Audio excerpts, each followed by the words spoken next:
ever since I came back, it was weird. Yes, it was weird. Yeah, I at first, no, I did not. I wasn't too fond of Loren. Yo, so welcome back to another, I guess you could call this the Morning Brew episode of the Roulette Recap. It's just me today. Flying J's not here. But I wanted to touch something that's pretty scorching hot today. So when I came back, I pick her to fill in for me, right? I come back, she ain't never leave. Then, all right, cool that she don't leave, but she's on only during my segment. If she was meant to be a fourth host, move her in another way. So, why she got? If you've been under a rock, what's going on with the Breakfast Club is Jess Hilarious was on maternity leave for a while. And in the time, she chose somebody to step in, which is a girl named Loren. I believe she was a producer for the show already. I believe she dealt with, getting the topics and stuff like that. I could be wrong, but if I am, just let me know down in the comments. So essentially, when Jess left, Loren was doing a pretty good job, to the point, I think, as fans, we got pretty comfortable and pretty used to seeing her. But then again, that makes sense. If somebody's on maternity leave and you kind of get used to seeing another person, that kind of becomes the norm. So during this process, Loren is killing the game and she's doing her thing, and people begin to like her a lot. And eventually, Jess has to come back. So Jess comes back. I guess ever since Jess has been back, it's kind of been weird because you would expect for, if Jess chose this person to replace her for the time being, that when Jess comes back, this person will kind of fade into black and go back to their normal positioning. But it seems that they've kept them both there, and I think it's become an issue now, to where last night Jess addressed it on, I don't know if it was IG Live or whatever it was, but on a live. Yeah, and I advocated for that. Get that shit to her. Get that segment to her, man. That girl do what she do. She do it great. She was doing it great at TMZ. She doing it great at the Breakfast Club. And she pretty much was just saying that people have been trying to put, them two against each other. And I guess Jess kind of just went to go defend herself. Now I'm going to say, during this process, I know Corey Holcomb and Jess Hilarious have had issues from what Envy says, 11 years. I've seen it. I know Corey Holcomb calls her less hilarious. And I think, I don't know what their feud is, but I guess that's just with comedy. There's been things where, I guess Jess said that Corey opened up for her. Corey Holcomb is a legend in the game. If you know Corey Holcomb for a long time ago, he's just a hilarious guy. He has very vulgar jokes, things that's just like, I can't believe that guy said that. But anyways, so now I kind of want to get my 2 cents on the situation and what I think. I feel like during Jess's live, she said things that kind of working at the Breakfast Club. It was kind of like being in high school. She said Fair East Side High, which is a black classic movie. But I kind of just, I got to touch me. And I want to say something. During Jess's episode this morning, they were talking about it, and they kind of gave her a chance to kind of talk about it. She said that the problem is that she doesn't mind that Loren is killing the game. She felt that it was weird. She felt that, they were trying to keep them both on, and Jess had a segment called Jess with the Mess. And Jess just kind of felt like, well, damn, like, this is my segment. She's killing it. Give it to her.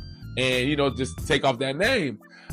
This entire thing to me is like an episode at work where it's like, if you're a teacher and they get a substitute teacher, and then the substitute teacher ends up taking your job. It kind of just showed me that, like, okay, I know Jess was killing it. I know Jess was already popular. I know Jess already had her fame and whatnot. But I feel like Jess was probably never really the best person for this job right here. I think Jess did a segment on IG that probably took to a lot of liking to people, and they thought that they could incorporate it with the Breakfast Club.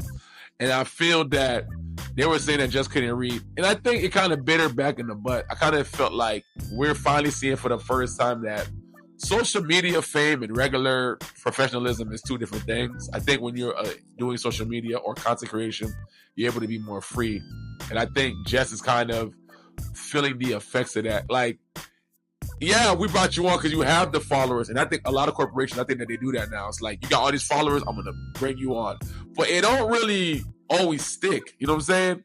It's like you trying to put Kai Cenat to be on ESPN. You know what I'm saying?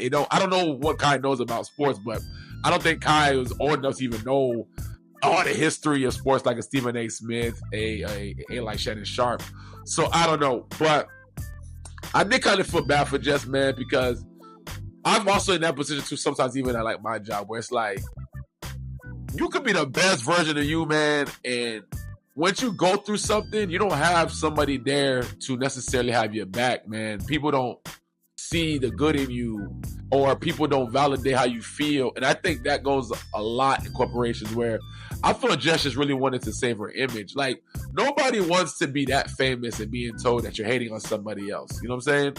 I don't think Jess was there to be sour. I think she wanted to just clear her name. And for some reason, I feel like I could just tell that, like, damn, like, nobody's really hearing this girl out, you know what I'm saying? And the fact she got into an argument with Envy and Charlamagne's joking about her wearing this damn do-rag. It's like, Charlamagne, this ain't the time for this, bro. Like, this girl's being serious. And I think for women, man, like, sometimes as guys, we do gotta shut up.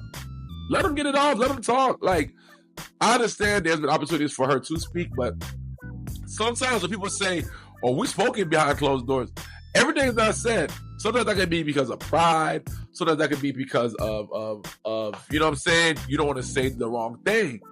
I just felt bad for Jess. I feel like she really needed to be heard. In Loren's case, I give Loren credit too, man. Like, Loren really earned that position. And I feel like as a company or the Breakfast Club, they should make a way for Loren to be part of the show without taking Jess or interfering with what Jess has. I just feel like the show has probably gone up since Loren has been there, but like Jess said, if I got the job, why am I fighting for airtime? Why am I fighting to speak?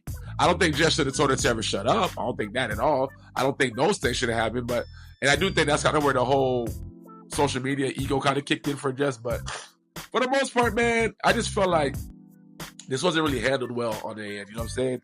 Envy, you get way too emotional, man. When people talking to you, bro, it's like you just get mad.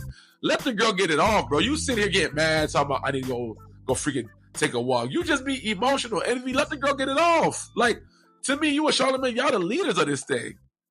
Like, it makes it look like, okay, now I see why Angela Yee left. Let the girl get it off.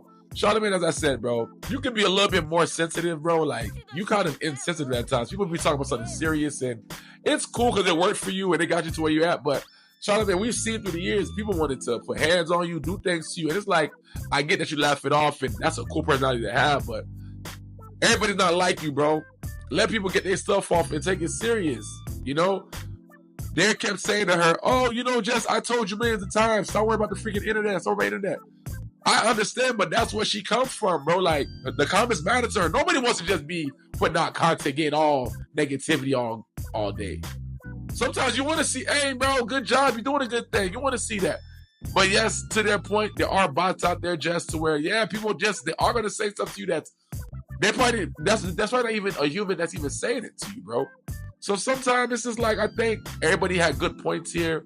I think there can be a way to fit Loren into the show without making Jess feel away. But I do think people should hear Jess out, understand where she's coming from. And I think, like she said, she don't want the perception of her to be looked at negatively.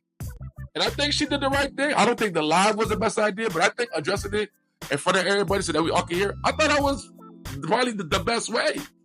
Because a lot of things get said behind closed doors and you don't really hear about it until it comes to the forefront. That's when all the, well, you didn't tell me this or you didn't tell me that come from. So overall, I think the Breakfast Club, I think that they can survive this. I don't think that is that bad. I think that you guys will be all right.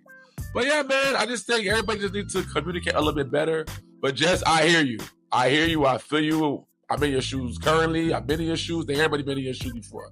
Girl, keep doing your thing. Don't worry about no comments got to say, man. But until next time, I see y'all, man. Peace, man.